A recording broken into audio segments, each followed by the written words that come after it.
에베소서 4장입니다.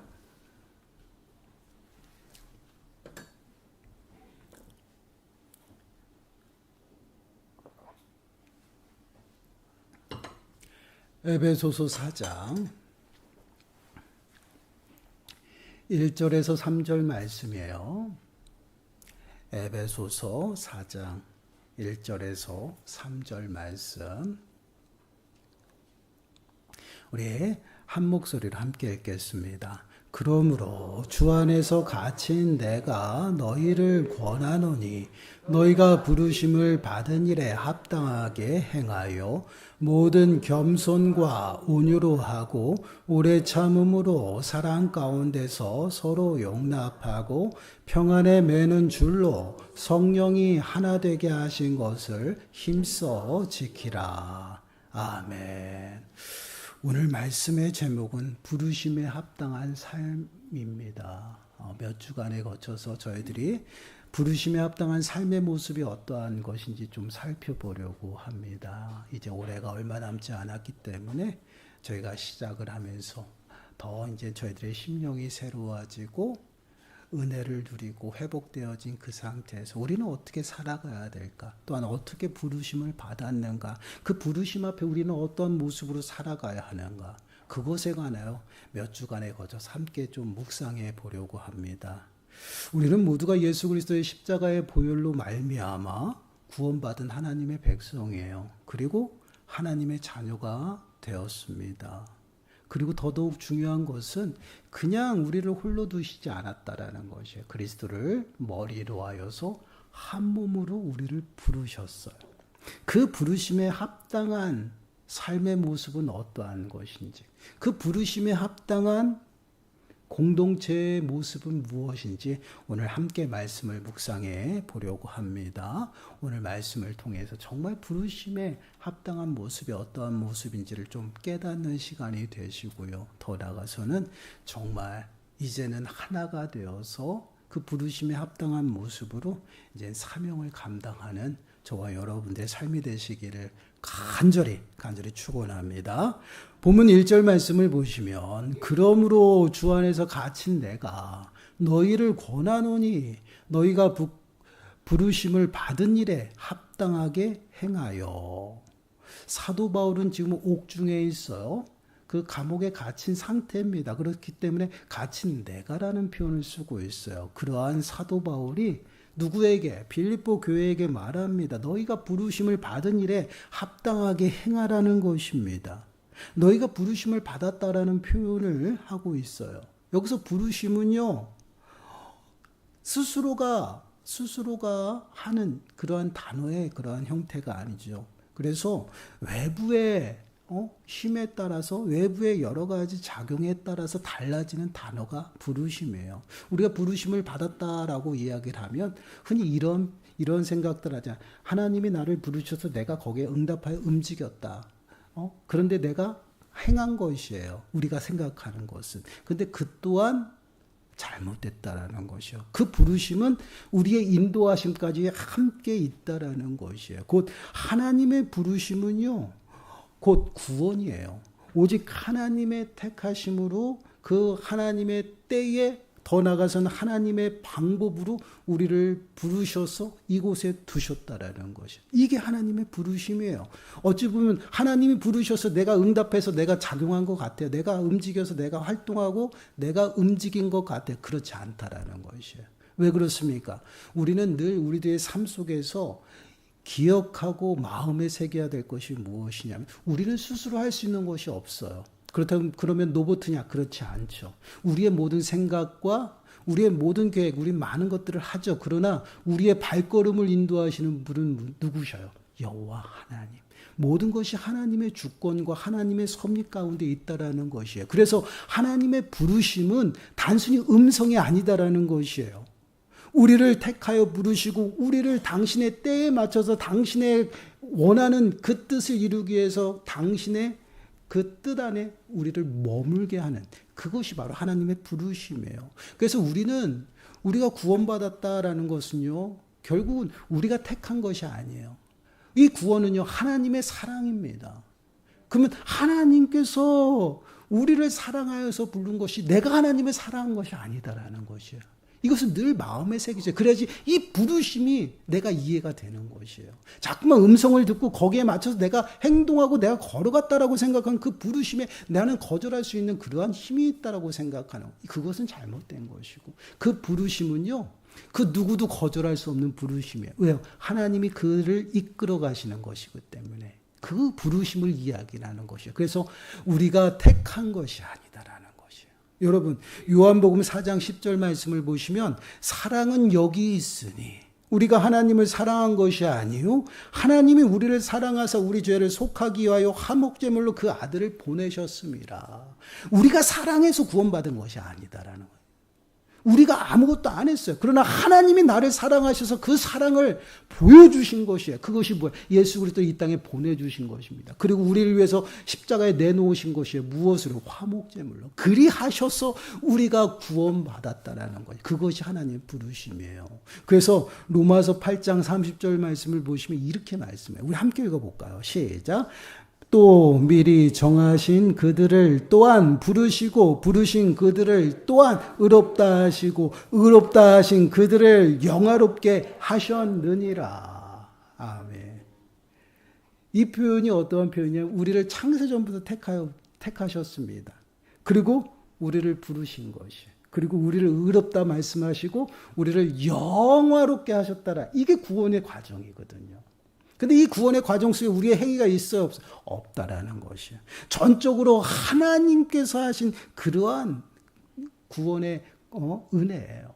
그 구원의 과정, 그 구원의 과정, 부르심이 있다라는 것이에요. 근데 그 부르심이 개인의 구원에 머무는 것이 아니다라는 것이에요. 단순히 우리를 홀로 하나님의 자녀 삼으시고 이젠 너는 내 자녀다라고 그냥 두신 것이 아니라 그들을 하나하나 공동체로 부르셨다라는 것이에요. 그래서 그 부르심에는 분명히 개개인의 때와 시기 또한 환경과 모양은 다 달라요. 그러나 그리스도를 머리로 하여서 한 몸 되게 하나로 부르신 것은 다 동일하다라는 것이에요. 근데 그 부르심에 합당하게 행하라는 것이에요. 그러면 왜 우리를 그리스도를 머리로 하여서 우리를 부르셨을까? 그것은 하나 되게 하기 위함이다라는 것이에요.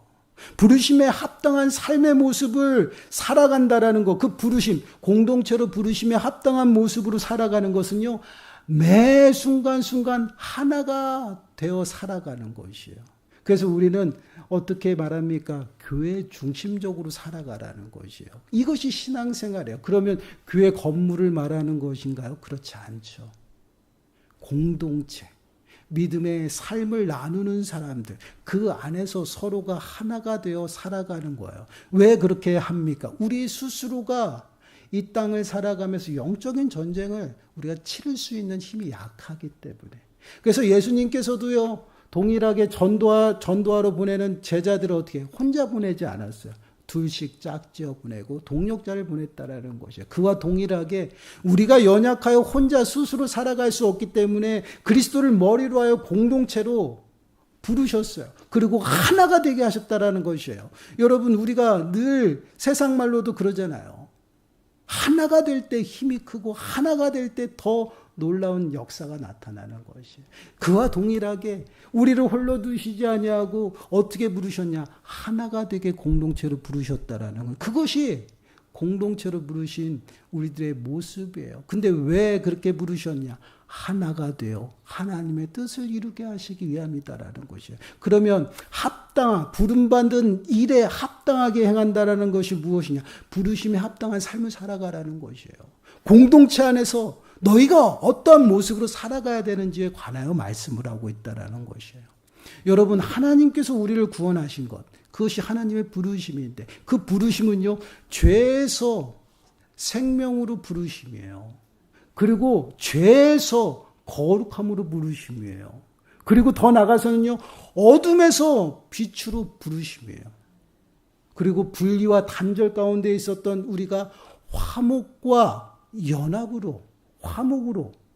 연합으로 부르심이다라는 거예요. 그래서 우리를 그리스도를 머리로 하여서 하나가 되어 하나님 안에서 연합하여 화목한 삶을 이 땅 가운데서 맛보고 누리게끔 부르신 것입니다. 그 삶 가운데서 우리가 어떠한 모습으로 살아가야 하느냐, 그것에 관한 이야기를 하고 있다는 것이에요.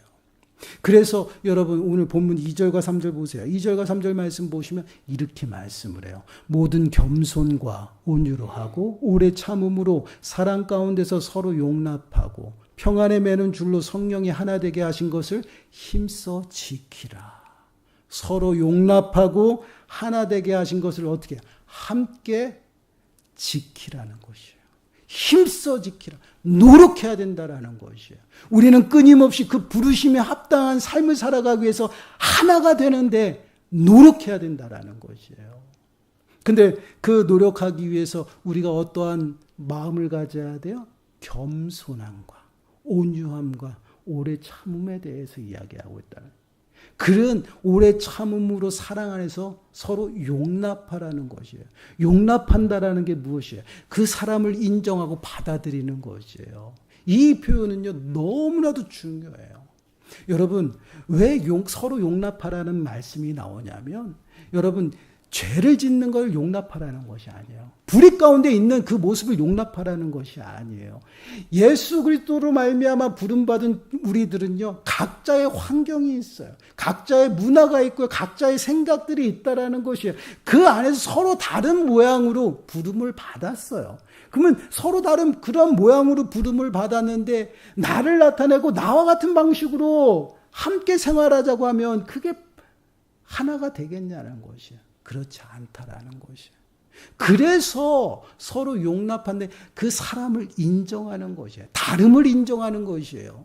여러분, 우리가 예수 그리스도를 머리로 하여서 한 몸 되게 부르심을 받았을 때는요, 동일하게 부름을 받은 것이 아니에요.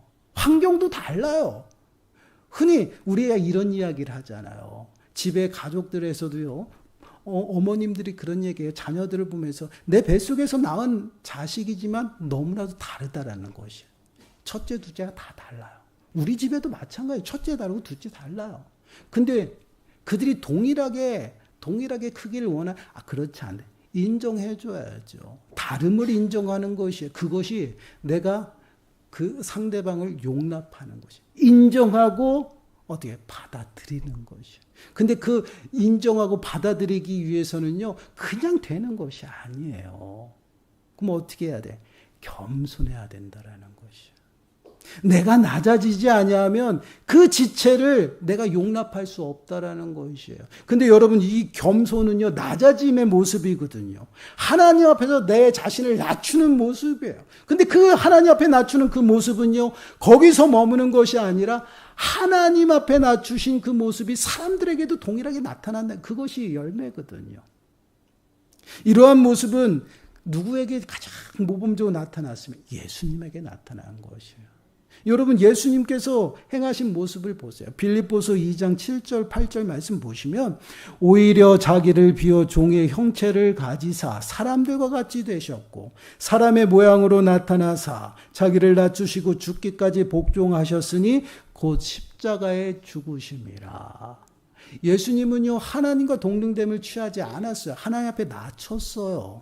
그리고 죽기까지 십자가의 죽음에까지 복종하셨다라는 것이 얼마나 겸손하십니까? 근데 그 겸손이 거기에서 머무릅니까? 아니에요. 공생의 기간 동안에도 사람들에게 많은 겸손의 모습이 나타나요. 그래서 예수님께서 말씀하시잖아요. 마태복음 20장 28절 말씀을 보시면 함께 읽습니다. 시작. 인자가 온 것은 섬김을 받으려 함이 아니라 도리어 섬기려 하고 자기 목숨을 많은 사람의 대속물로 주려 함이니라. 아멘. 예수님이 이 땅에 오신 목적에 관하여 말씀을 하고 있어요. 자기는 섬김을 받기 위해서 온 것이 아니다. 섬기려고 이 땅에 왔다. 나를 대속물로 내어줌으로 인해서 너희를 섬기기 위해서 이 땅에 오셨다라는 것이죠. 그래서 예수님께서는 제자들에게 말씀하시잖아요. 너희가 크고자 하느냐? 그러면 섬기는 자가 되라는 것이에요. 그리고 으뜸이 되고자 하는 자는 종이 되라고 말씀을 하고. 이것이 우리 기독교의 정신이에요. 세상엔 그렇지 않잖아요. 여러분, 세상에서 크고자 하는 사람은 열심히 어떻게 상대방을 짓밟고 올라가야 돼요. 그래야지 정상에 서요. 늘 가가지고 섬기고 낮아지면요, 무시하고요, 깔보고요, 오히려 더 어떻게 해요? 묵살해버리죠. 이게 세상이거든요. 세상과 다르다라는 것이에요. 기독교는 예수 그리스도의 피값으로 세워진 것이에요. 교회는요. 그때 교회 안에서는요, 세상의 이치와 생각과 너무 다르다라는 것이에요. 그래서 공동체 생활은요, 세상적인 방법으로 행해서는 안 된다라는 것이에요. 공동체 안에서 만난 지체들은요, 나의 부족함을 채워주기 위해 하나님께서 붙여주신 동력자예요. 그 사람의 다름을 내가 인정하기 위해서는요, 내 스스로가 낮아져야 돼요. 겸손해져야지만 서로 용납할 수가 있다라는 것이에요. 그 모습을 예수 그리스도께서 우리에게 보여주셨어요. 하나님께서 우리를 용납하시지 아니하면요, 우리는 하나님 앞에 설 수 없잖아요. 낮아져서 우리를 섬기셨다라는 것이에요. 그래서 예수님은 제자들의 끊임없이 그래요. 스스로 낮아지고 나를 어떻게 부인하라는 것이에요. 마태복음 16장 24절 말씀을 보시면 이에 예수께서 제자들에게 이르시되 누구든지 나를 따라오려거든 자기를 부인하고 자기 십자가를 지고 나를 따를 것이니라. 자기를 부인하는 삶. 끊임없이 하나님 앞에서 나를 자꾸만 세워야 돼요. 하나님 앞에 나를 세워서 끊임없이 내가 연약함을 깨닫고 나를 낮추는 그러한 삶의 모습으로 살아가는, 그것이 겸손이에요. 그러한 삶의 모습이 사람들에게도 나타나요. 섬기는 자의 모습으로 나타나는 것이에요. 그러한 자가 상대방을 대할 때 온유함이 드러난다는 것이에요. 여러분, 온유함이 어떠한 모습이에요? 여러분, 온화하고 부드러움이거든요. 단순히 약한 자에게 나오는 그러한 모습을 말하는 것이 아닙니다. 강함에도 불구하고요, 온화한 마음으로 상대방을 대하는 그런 태도거든요.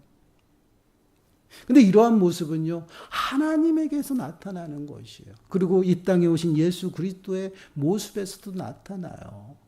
여러분, 이사야서 53장 7절 말씀을 보시면 예수 그리스도에 관하여 이렇게 말씀을 하고 있어요. 그가 곤욕을 당하여 괴로울 때에도 그의 입을 열지 아니하였으며 마치 도수장으로 끌려가는 어린 양과 털 깎는 자 앞에서 잠자는 양같이 그의 입을 열지 아니하였도다. 지금 예수님을 어떻게 표현하고 있어요? 도수장으로 끌려가는 어린 양과 같다라고 말씀을 하고 있어요. 아주 연약해 보이죠. 대적하지도 않고 맞서지도 않아요. 털 깎는 자 앞에서 잠잠한 양 같으니라. 근데 여러분, 우리가 잘 알잖아요. 그 예수 그리스도의 능력과 권위가 어떻습니까? 우리와 같지 않다라는 것이요. 그럼에도 불구하고 어때요? 도수장에 끌려가는 어린 양과 같이 맞서지 않아요. 빌라도의 법정 앞에서 십자가에 끌려가는 그 순간순간까지 예수님은 맞서지 않고 대항하지 않습니다. 자신을 드러내지 않는다라는 것. 이게 온유함이에요. 여러분, 사무엘하 22장 36절 말씀을 보시면 이렇게 말씀을 합니다. 주께서 또 주의 구원의 방패를 내게 주시며 주의 온유함이 나를 크게 하셨나이다. 주의 온유함이 나를 크게 하셨다. 여러분, 심판과 권세를 가지셨어요. 심판의 능력도 가지셨어요. 그럼에도 불구하고 죄인들에게 온유함으로 용서하시고 참으셨다라는 것이에요.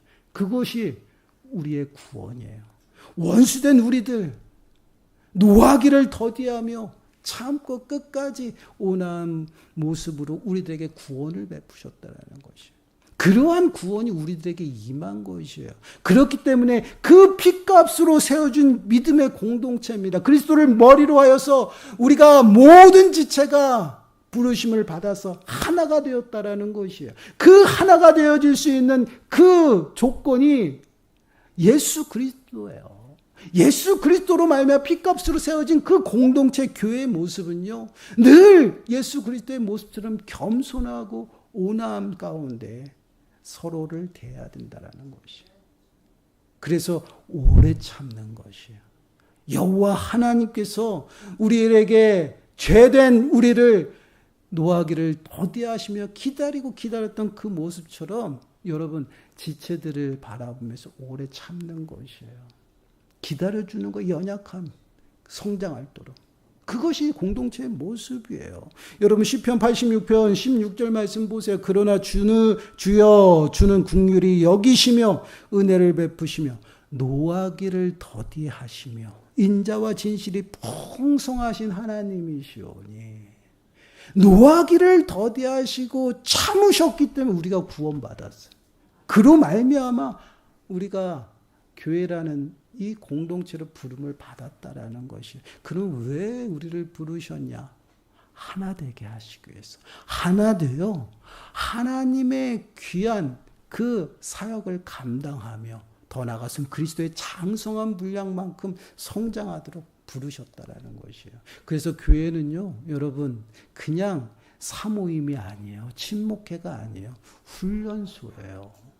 말씀으로 무장하고 훈련받아서 이 땅 가운데 살아가면서 능히 버티고 살아갈 수 있는 힘을 공급받는 것이에요. 그냥 단순히 좋아서 모여서 그냥 나누는 친목회하고는 다르다라는 것이에요. 그렇기 때문에 이 안에서 서로가 분열되거나 또한 분쟁되어지는 그러한 모습은 교회의 모습이 아니다라는 것이에요. 참 교회는요, 끊임없이 용납하는 것이에요. 서로 용납하는 그러한 모습이에요. 근데 그것이 어디서부터 출발해요? 사랑이라는 것이에요. 하나님의 사랑.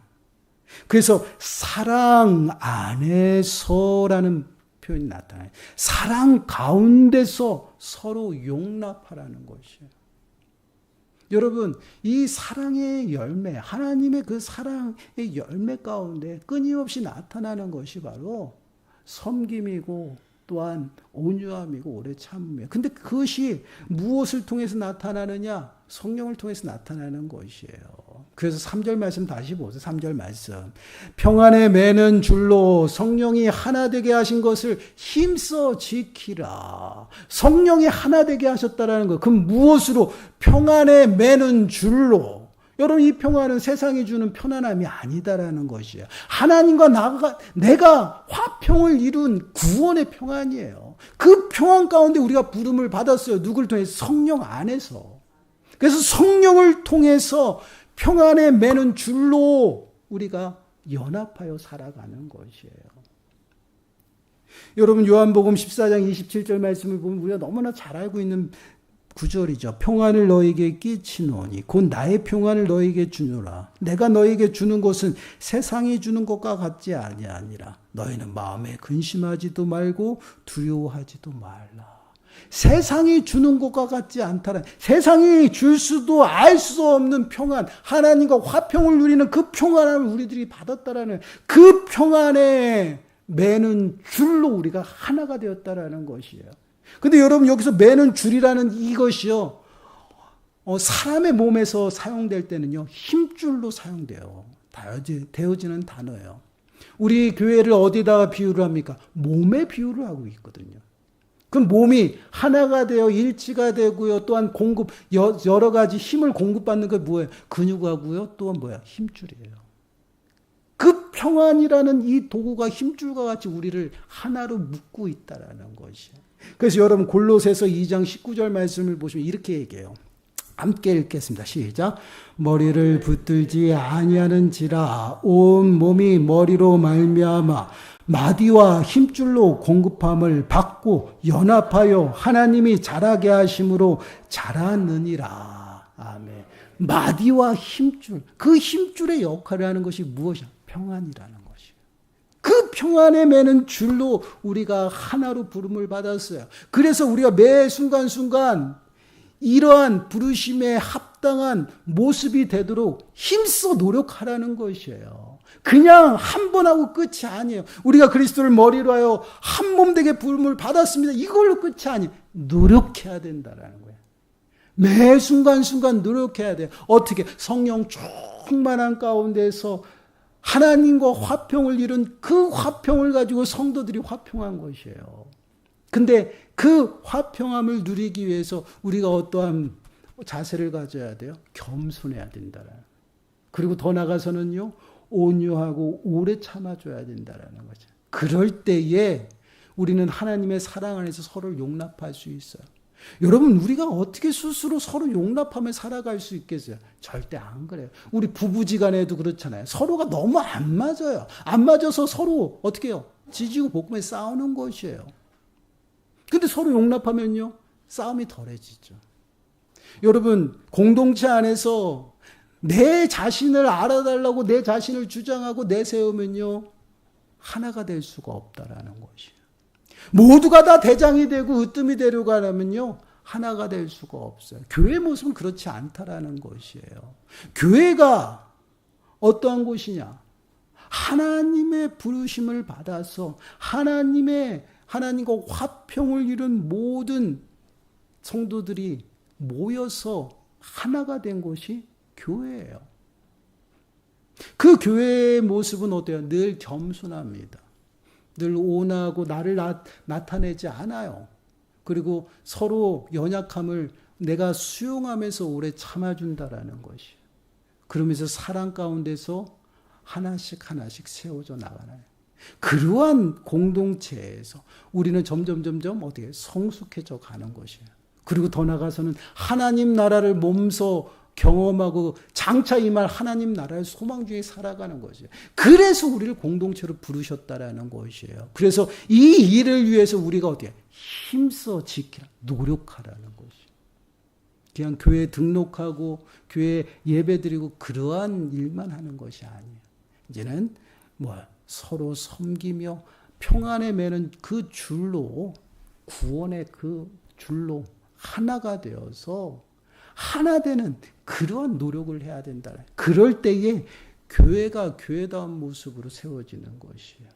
왜 교회가 교회다운 모습으로 세워져야 될까요? 여러분, 교회의 기능을 하기 위해서요. 교회의 기능이 뭡니까? 그러면 우리 지체들이 더욱더 성장하도록 훈련하는 훈련소예요. 교육하고요. 더 나가서는요, 복음을 들고 나가야 하는 것이죠. 선교하고 전도하고 구제하고 이러한 일들을 우리가 잘 감당하기 위해서 우리가 부름을 받은 것이에요. 그래서 우리가 하나가 되어 교회의 기능을 감당할 수 있도록 그것에 힘써 노력하라는 것이에요. 그렇습니다. 교회가 하나 된다라는 것은요, 저절로 되는 것이 아니에요, 여러분. 믿음으로 되겠지. 아니에요. 노력해야 돼요. 노력해야 돼요. 어떻게 노력해? 낮아져서. 또 낮아지고 나를 부인해야 됩니다. 그리고 늘 기도해야 돼요. 성령 충만함을 구하고 모두가 낮아져서 같은 마음을 품을 수 있도록, 그리고 같은 사랑을 가지고 뜻을 합하고요. 또한 한 마음을 품을 때야 비로소 나타나는 열매가 하나예요. 그냥 하나가 되는 것이 아니에요. 우리가 노력하라는 것이에요. 끊임없이 노력해. 왜 그럴까요? 이 안에 가라지가 있어서 끊임없이 가라지는 어떻게 분열과 또한 분쟁이 일어나도록 조장한다라는 거죠. 거기서 우리가 깨어있지 아니하고 노력하지 아니하면 하나가 될 수 없다라는 것이에요. 우리는 은혜를 받았어요. 그리고 교회로 부름을 받았습니다. 그리고 진리의 공동체 안에 이곳에 함께 예배하고 있어요. 그것은 하나님의 뜻이 있고 계획하심이 있음을 믿습니다. 그러면 그 뜻을 찾고 그 뜻을 이루기 위해서 어떻게 노력해야 돼. 그것이 하나 되는 것이에요. 하나 되지 아니하면 교회가 아니에요. 하나가 되지 아니하면 그 뜻을 이루어갈 수가 없다라는 것이에요. 우리 심령들이 새로워지기를 원하죠. 근데 하나님께서 부르실 때는 그냥 너가 하나님의 자녀야 그렇게 살아라고 이야기를 하지 않아요. 그렇게 부르시지 않았다라는 것이에요. 그 부르심 속에 공동체 안에 들어오게 하셨다라는 것이에요. 그것은 무엇이에요? 교회를 통해 하나님을 더 가까이 알게 하고요. 하나님의 나라를 몸소 경험하는 것이에요. 그 나라를 경험하고 장차 임할 그 하나님 나라를 소망하며 매 순간 살아가도록 그렇게 부르셨던 것이에요. 그렇기 때문에 우리는 이 공동체의 부르심에 합당한 모습으로 살아가야 돼요. 무엇이요? 하나가 되게.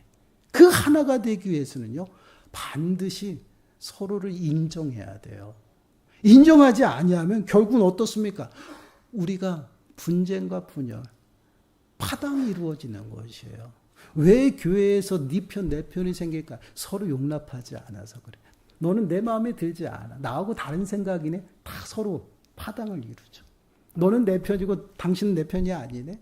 왜 그렇습니까? 용납하지 않아서 그래요. 근데 그래서는 하나님의 일을 감당할 수 있는 교회가 될 수 없다라는 것이에요.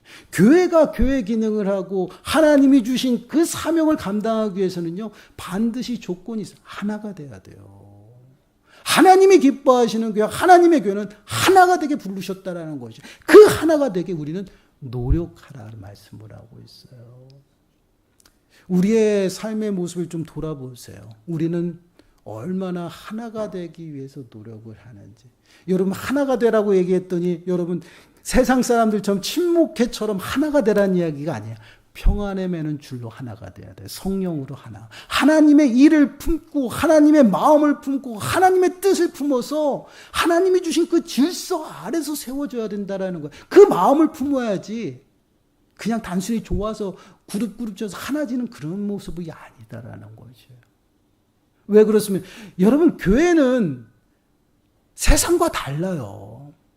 왜 교회에 문제가 되고 우리가 시험 드는 줄 아세요? 자꾸만 세상의 관계에 그 관계를 교회 안으로 끄집어들여서 그래요.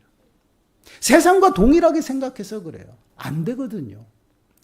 여러분 교회는요 영적인 공동체예요. 하나님의 일을 하는 곳이 교회입니다. 그러한 곳은 세상 사람들의 관계와 달라요. 영적인 곳이에요. 그래서 함께 기도하고 모일 때마다 말씀 묵상하고요. 함께 은혜를 나누는 장소예요. 그렇게 됨으로 우리가 성숙해져 가는 곳이에요. 근데 그러한 일들이 일어나는 곳이 무엇을 통해 하나가 될 때 일어난다라는 것이에요. 사랑하는 여러분, 우리의 공동체를 보시기 바라요. 우리는 어떠한 모습일까? 그리고 또한 우리는 나는 얼마나 하나가 되기 위해서 노력하고 있는지 여러분 돌아보세요. 그리고 얼마나 하나님 사랑 안에서 서로를 용납하는지 한번 돌아보시기 바랍니다. 왜 제가 이 말씀을 들고 섰을까요? 여러분들이 그렇게 서지 않았기 때문에 아니에요. 연말이 다가옵니다. 올해는 도약하고 내년은 더 크게 뛰어야 돼요. 그러기 위해서는 하나님의 일을 감당하기 위해서는요. 우리의 마음이 하나가 되어줘야 돼요. 그렇게 부르셨어요. 그게 부르심에 합당한 삶의 모습으로 살아가는 것이에요. 그 부르심에 우리가 어떻게 반응해야죠. 노력해야 돼요. 그래서 더욱더 겸손하자라는 것이에요. 그리고 더 나가서 마음을 같이 하자라는 것이에요. 여러분 빌립보서 2장 2절의 4절 말씀 보세요. 우리 한 목소리 읽겠습니다. 시작.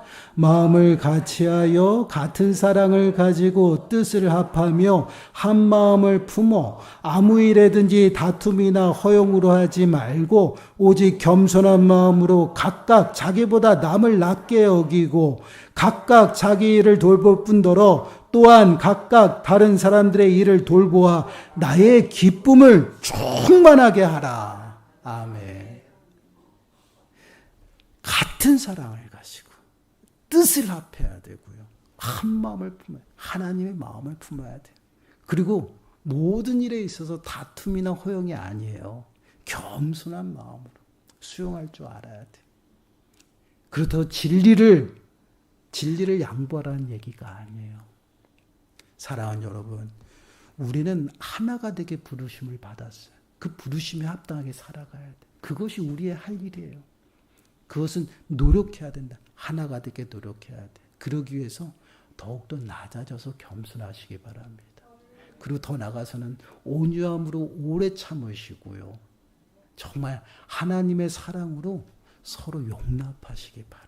그러므로 정말 하나가 되어서 하나님께서 저희 진리의 공동체에 맡기신 그 사명을 매 순간순간 잘 감당하고 다가오는 내년을 준비하면서 정말 다시금 도약하는 저와 여러분들이 되시기를 간절히 축원합니다.